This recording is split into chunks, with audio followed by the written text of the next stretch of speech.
بڑے بڑے فقیروں کو مالدار ہوتے دیکھا، بڑے بڑے مالداروں کو فقیر ہوتے دیکھا۔ بڑے بڑے، میرے ایک بڑا سخی قسم کا سجن ہے، بڑا پیارا ہے، میں اسے سخی مانتا ہوں۔ میں نے اپنی پریشانیوں کے دنوں میں بھی اس شخص کو سخی دیکھا۔ ایک دن رات کو مجھے ٹیلی فون کر کے کہنے لگا کدھر ہو؟ میں نے کہا میں گھر ہوں۔ نہیں اکثر سفر میں ہوتے ہو نا؟ میں نے کہا طبیعت کیسی ہے؟ ٹھیک ہے، بس حال چال پوچھنا تھا۔ میں نے سمجھا، میں نے کہا یار یہ کوئی مسئلہ ہے، ورنہ رات کے 2 بجے کوئی حال پوچھنے کو فون تو نہیں نہ کرتا، کوئی مطلب ایسا تو مسئلہ نہیں نا۔ تو میں نے بیک کال کی، میں نے کہا یار میری بات سن، مسئلہ کیا؟ کہ نہیں کچھ نہیں دل کر رہا تھا۔ میں نے کہا میری گل سن، رہے ہیں اسی 4-5 سال کٹھے، میں تین جاننا، اصل بات کر۔ کہنے لگا مکان بھی بڑا ہے، سارا کچھ ٹھیک ہے، پر وہ بڑا ہی بے نیاز ہے۔ کچھ حالات اس قسم کے آ گئے ہیں کہ لوگوں کو بتاؤں بھی تو لوگ ماننے کو تیار نہیں، زیادہ نہیں، مجھے نا تھوڑے سے پیسوں کی ضرورت ہے، کوئی 15-20 ہزار اگر مل جائیں میری ضرورت۔ آپ یقین کریں میں روتا رہا ساری رات۔ میں نے کہا مہربانہ تیرا کس طرح کرائیں گے، اس سے لے کے زمانہ استعمال کرتا تھا، پر بے پرواہی ویکھ نہ سجڑ دی، جتھے کسے دی پیش نہ جاوے انہیں تاجاں والے در در رولے تے منگتیاں تخت بٹھاوے۔ سجنا کسے نو کارا مل دئی، کوئی کعبےوں خالی آوے۔ واللہ خیر الرازقین، وقت تو دائیں بائیں نہ جا، رزق تو تجھے میں دوں گا، میں ہوں بہتر رزق دینے والا۔ بڑے بڑے بادشاہ، بڑے بڑے شہنشاہ، بڑے بڑے لوگ، ہاتھوں میں کاسے، فقیریاں، حضرت خواجہ اجمیر، شاہ اجمیر، والی ہندوستان، آخری عمر میں نا سارا دن روتے گزر جاتا، ساری رات روتے گزر جاتی، ذرا سی کوئی بات کرتا تو رو پڑتے، آنکھیں آنسوں سے بھری رہتی۔ کئی دفعہ اپنے بھی پریشان ہو جاتے ہیں نا کہ یار تو ایک بات کی جان ہی نہیں چھوڑ رہا۔ تو خواجہ قطب الدین صاحب بختیار کاکی سے لوگوں نے کہا کہ آپ مرشد سے بات کریں، اتنا بھی تو نہیں نہ رونا چاہیے، ہر وقت اس کے آنسو کی کریے، عاشق دا کام ہی رونا تونا، تے بھی نہ رویوں نہیں منظوری، یہ عاشق سدا ہی روندا رہندا ہے، پاویں وصل ہوئے تے پاویں دوری، ہر وقت رونے کا کیا مطلب ہے؟ تو خواجہ قطب صاحب کہتے ہیں میں قریب گیا تو میں نے پیر دبائے، میں نے کہا سونیا لوگ تو کچھ بھی نہیں کرتے، تو نے تو کمال کر دیا، 90 لاکھ آدمی مسلمان کر دیا، دنیا کچھ نہیں کرتی، تو نے 50 سال ساری رات مسلح پہ بیٹھ کے رب راضی کیا، تو شہزادہ تھا، حضور کی اولاد تھا، لیکن معین الدین تیرا ایک پلاٹ بھی نہیں، تو نے طالب علم پالے، انہیں غریبوں کو دیا، انہیں نوازا، کوئی شے نہیں تیرے پاس، ہر چیز تو نے، ساری رات روتے ہو، سارا دن روتے ہو۔ تو خواجہ قطب الدین صاحب کہتے ہیں میں نے جب عرض کیا تو خواجہ صاحب مجھے گلے لگا لیا، چیخ مار کے روئے، کہنے لے قطب الدین پتر داڑھی سفید ہو گئی، جانے کا وقت آ گیا، جو تو نے نیکیاں گنوائی ہیں وہ ہیں صحیح میرے پاس، پر یار کی بارگاہ میں پیش کرنے کے قابل ایک بھی نہیں، ایک بھی نہیں، تو بارگاہ تو دیکھ کتنی بڑی ہے، رسول کریم کی بارگاہ میں پیش کرنے کے قابل ان میں سے ایک بھی نہیں، تو آستانہ دیکھ کتنا بڑا ہے، کیا پیش کروں گا، کیا عرض کروں گا حضور کی بارگاہ میں، کس طرح؟ وہ یار جو بڑے تھے وہ تو ڈرے ہوئے تھے، سہمے ہوئے تھے، وہ تو بڑی آزمائش میں تھے، لیکن میرا اور آپ کا رٹا 2 نمازیں پڑھ کے 6 نمازوں کا دعویٰ کرنا اور لمبی چوڑی کہانیاں بنانا اور اپنے منہ سے اپنی تعریفیں کرنا، اس سے تھوڑا باہر آئیں۔ رزق بھی میرا اللہ ہی دیتا ہے، علم بھی اللہ دیتا ہے، رزق بھی۔ حضرت مولا علی شیر خدا کرم اللہ تعالی وجہہ الکریم سے کسی نے پوچھا تھا بڑا عالم کون ہوتا ہے؟ ہمارے ہاں تو اب وہ والے عالم پائے جاتے ہیں نا اللہ ماشاءاللہ، جو ممبر پہ بیٹھتے ہیں تو دعوے ہی دعوے، ممبر پہ بیٹھتے ہیں تو دعوے ہی دعوے، اس طرح کے عالم ہمارے ہاں پائے جاتے ہیں۔ وہ ہر بات میں دعویٰ کرتے ہیں، میں یہ کر دوں گا، میں وہ کر دوں گا۔ یہ مزاج علماء کا نہیں۔ حضرت علی المرتضیٰ سے کسی نے پوچھا بڑا عالم کون ہوتا ہے؟ فرمایا بڑا عالم وہ ہوتا ہے کہ جسے مسئلے کا پتہ نہ ہو تو وہ کہہ دے مجھے نہیں پتا، میں پتہ کر کے بتاؤں گا، غلط بات بیان نہ کرے۔ امام مالک سے کسی نے کوئی مسئلہ پوچھا تو آپ فرمانے لگے مجھے اس سوال کا جواب نہیں آتا، ہمارے بزرگ سمجھاتے کیا ہیں؟ وہ کہنے لگا آپ اتنے بڑے امام ہیں تو اس سوال کا جواب نہیں آتا۔ آپ فرمانے لگے اگر مجھے ہر سوال کا جواب آتا پھر تو میں خدا ہوتا، مجھے ہر سوال کا جواب نہیں آتا، مجھے تو اتنا آتا ہے جتنا میرے رب نے مجھے عطا کر دیا ہے۔ اپنی نظر اللہ پہ رکھیں، نکل آئیں اس معمے سے باہر کہ میں کوئی بلا ہوں، مجھے بڑا پتہ ہے، میرے پاس 6 ڈگریاں ہیں، مجھے 10 جگہ پہ تدریس کا شغف حاصل ہے، اس سے نکلیں باہر۔ اور اب تو ڈھونڈتا پھرتا ہوں اے اقبال اپنے ہی آپ کو، اب تو ڈھونڈتا پھرتا ہوں اے اقبال اپنے آپ کو، آپ ہی گویا مسافر آپ ہی منزل ہوں میں۔ جب انسان خدا فراموش ہوتا ہے تو خود فراموش ہو جاتا ہے۔ ہمارا بڑے زمانے سے تکیہ ہے، کبھی امریکہ پر، کبھی یورپ پر، کبھی برطانیہ پر، کبھی مالداروں پر، کبھی اسلحے والوں پر۔ اس کا نقصان یہ ہوا کہ اپنا کوئی وجود نہیں رہا، اپنا کوئی نظریہ نہیں رہا، اپنی کو سوچ نہیں رہی۔ ایسے محسوس ہوتا ہے کہ کوئی منشور نہیں، کوئی دستور نہیں، لگام منہ میں ہے اور اس کا سرا کسی کے ہاتھ میں ہے، وہ جدھر چاہتا ہے ہمیں گھما لیتا ہے۔ اللہ فرماتے ہیں یوں نہ ہو جانا کہ تم رب کو بھلا دو اور پھر تمہیں اپنا آپ بھی بھول جائے۔ اولئک ھم الفاسقون، فرمایا یہ وہ لوگ ہیں جو نافرمان ہیں اللہ کے، یہ نافرمان ہے۔ جب یہ نظریہ بن گیا، جب یہ ذہن بن گیا کہ پیدا اللہ نے کیا ہے، دینا اللہ نے ہے، عطا کرنے والا اللہ ہے، نوازنے والا اللہ ہے، تو پھر ساری توجہ دنیا داروں کی طرف رکھنا، میں اللہ والوں کی طرف توجہ رکھنے کا قائل ہوں، میں وہ سمجھتا ہوں، ہم اس چیز کے قائل ہیں، لیکن وہ بھی کوئی آستانہ ہے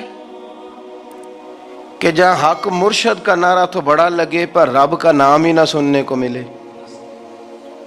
یہ بھی کوئی بات ہوئی کہ جہاں یہ تو نعرہ زور سے لگے کہ جیوے جیوے مرشد جیوے، لیکن استغفار کا درس ہی نہ ملے۔ جہاں ہر وقت یہ بتایا جائے کہ یہاں آ گئے تو بچ گئے، کیسے بچیں گے؟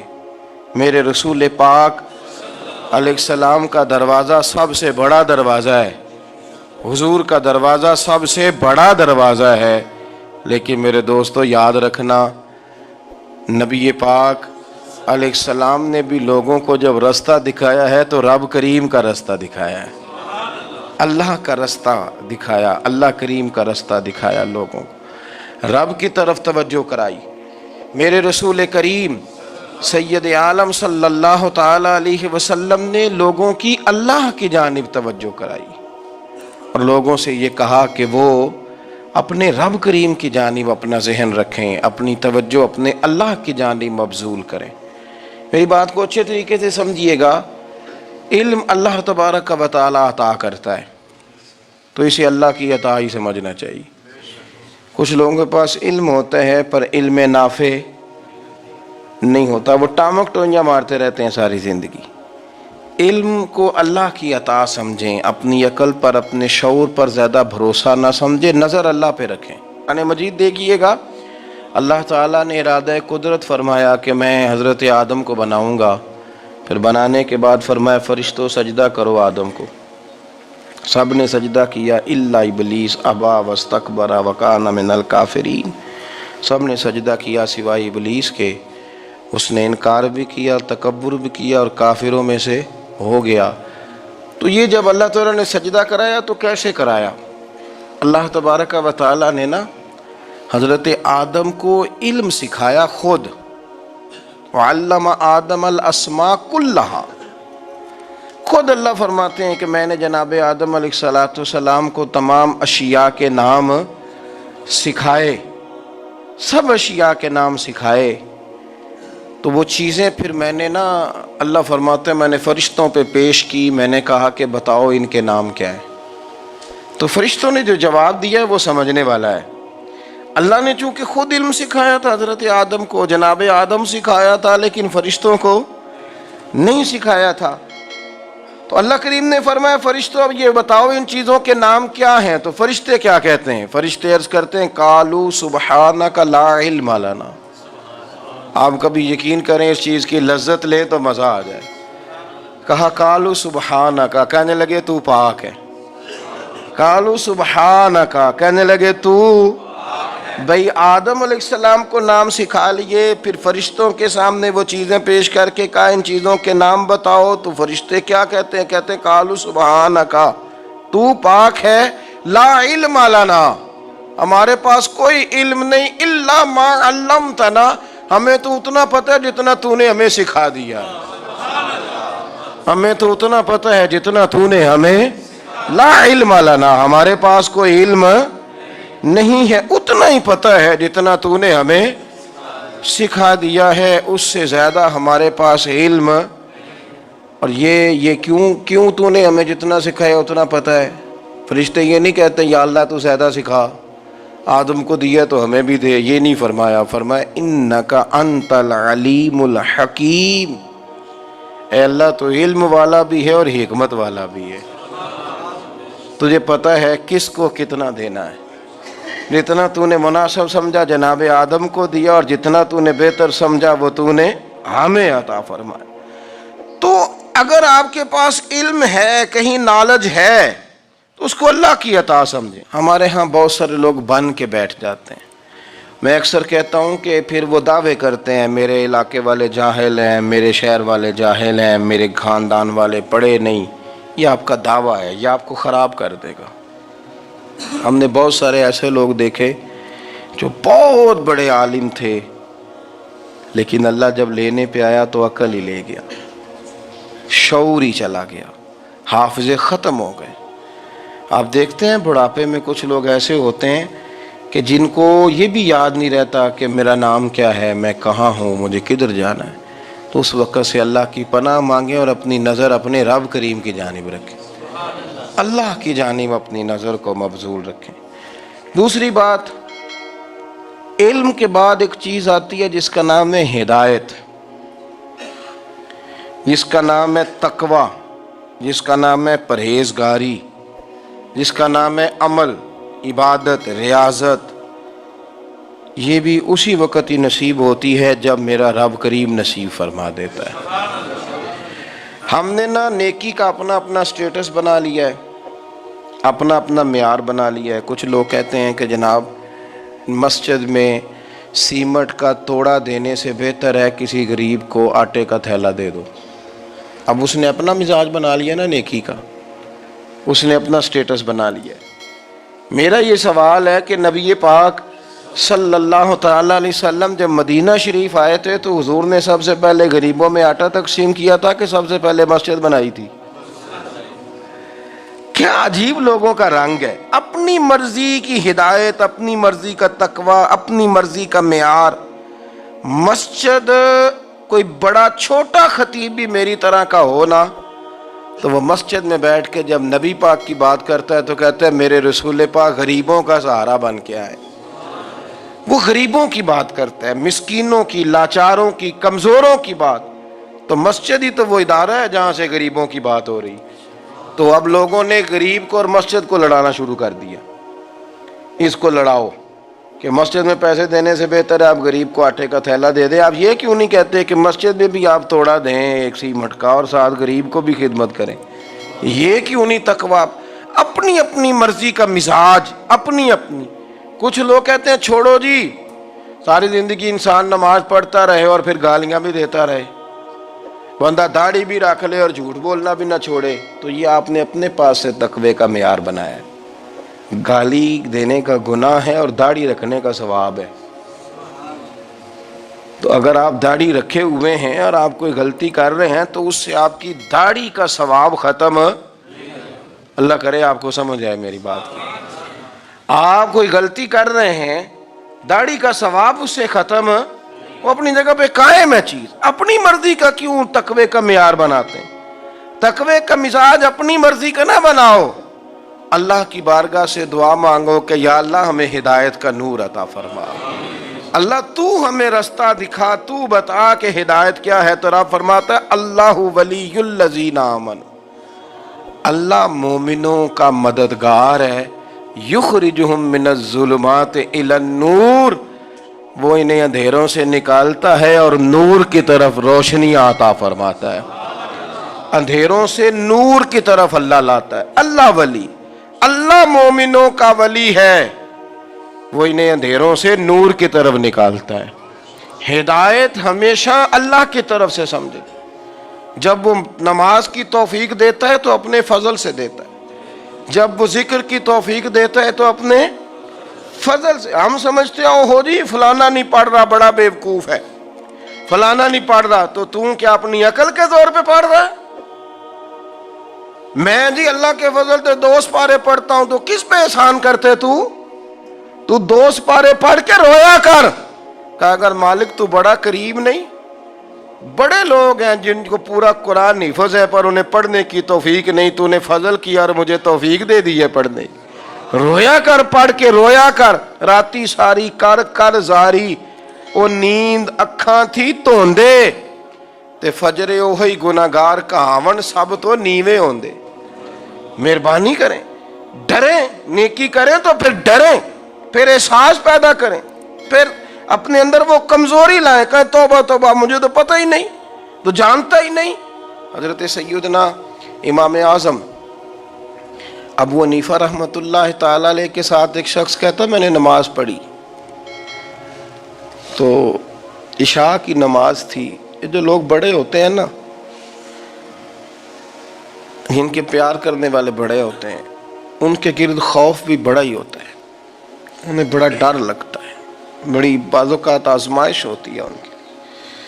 عشاء کی نماز کہتے پڑھی تو امام صاحب نے نا عشاء کی نماز میں تلاوت کی آیتیں فَمَن يَعْمَلْ مِثْقَالَ ذَرَّةٍ خَيْرًا يَرَهُ وَمَن يَعْمَلْ مِثْقَالَ ذَرَّةٍ شَرًّا يَرَهُ. فرمایا جو ذرہ برابر خیر کرے گا وہ بھی قیامت میں دیکھے گا، اور جو ذرہ برابر شر کرے گا وہ بھی قیامت میں اس شر کو دیکھے گا، اس کے سامنے آئے گا. تو وہ شخص کہتا ہے کہ سارے لوگ نماز پڑھ کے چلے گئے تو امام صاحب رحمۃ اللہ علیہ نے اپنی داڑھی پکڑی، رو رہے ہیں. کہتے ہیں وہ ذرہ برابر نیکی کا بدلہ دینے والے، وہ ذرہ برابر شر پہ سزا دینے والے میری سفید داڑھی کو دیکھ. مالک میرے ذرے ذرے سامنے نہ لانا، لوگ تو میری بڑی قدر کرتے ہیں دنیا، میں تو بڑا پہچانا جاتا ہوں، لوگ تو میری راہوں میں پھول لیے کھڑے ہوتے ہیں، مجھے بڑا نوازتے ہیں. قیامت میں رسوا نہ کر دینا، میرے لیے مشکل ہو جائے گی. وہ کہتے ہیں میں نے امام صاحب کا درد دیکھا، مجھے کوئی کام تھا تو میں چلا گیا. میں نے کہا کہ وہ اس وقت اللہ کے حضور حاضر ہیں تو میں دوبارہ آؤں گا.